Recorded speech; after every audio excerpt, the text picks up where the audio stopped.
I discovered that I am not the father of my 14-year-old son, and my wife wants to have a happy family with the biological father. But in court my son speaks up, leaving my wife desperate. This is somewhat of an emergency, so I'll get straight to the point.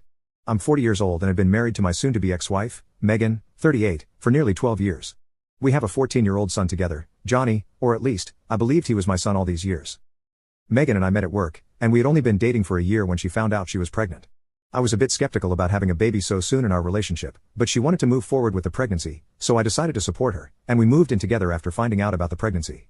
When Johnny was born, it never even crossed my mind to do a paternity test because Megan and I were in love, and by then, I was sure Johnny was my son.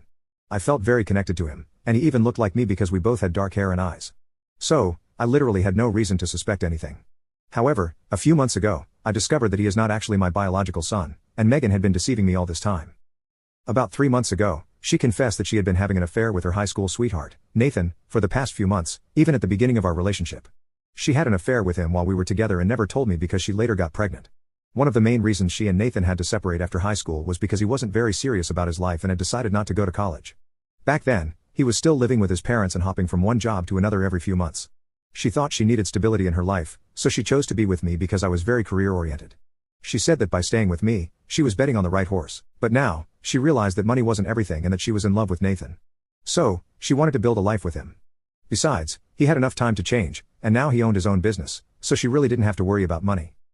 When she confessed everything to me, she told me she had taken a paternity test and knew from the beginning that Johnny wasn't my son, but she chose to stay silent because I seemed very happy being a father, and she didn't want to ruin our relationship.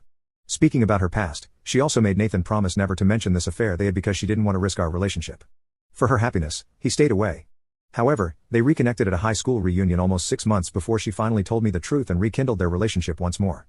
Since he was well established and still in love with her, and she realized she was still in love with him too, she had to leave. It was a horrible time for me because I had been with this woman for so long, had built a life with her, and yet they were doing this to me as if I meant nothing to her. Anyway, after telling me the truth, she left the house with all her things, but Johnny continued to live with me because he didn't want to leave with her. She hadn't even consulted me before telling him the truth, and he already knew everything before I got home from work. So, we ended up agreeing on shared custody of Johnny because, regardless of his biological paternity, he was entirely my son. I had raised him, and no one could take that away from me, not Nathan, not even Megan. I spoke with my lawyer and filed for divorce hours after discovering the truth, and the terms of my divorce petition were pretty simple and fair.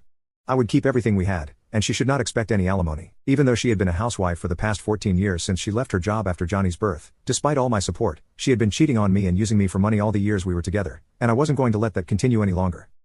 Of course, she didn't agree to that and contested the divorce terms, demanding alimony and a large amount of compensation. I was ready to fight for that, I didn't care.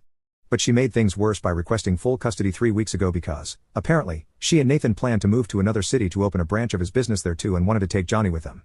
I would be given visitation rights, but she demanded full custody because now things conveniently worked out so that they could be a happy family with Nathan.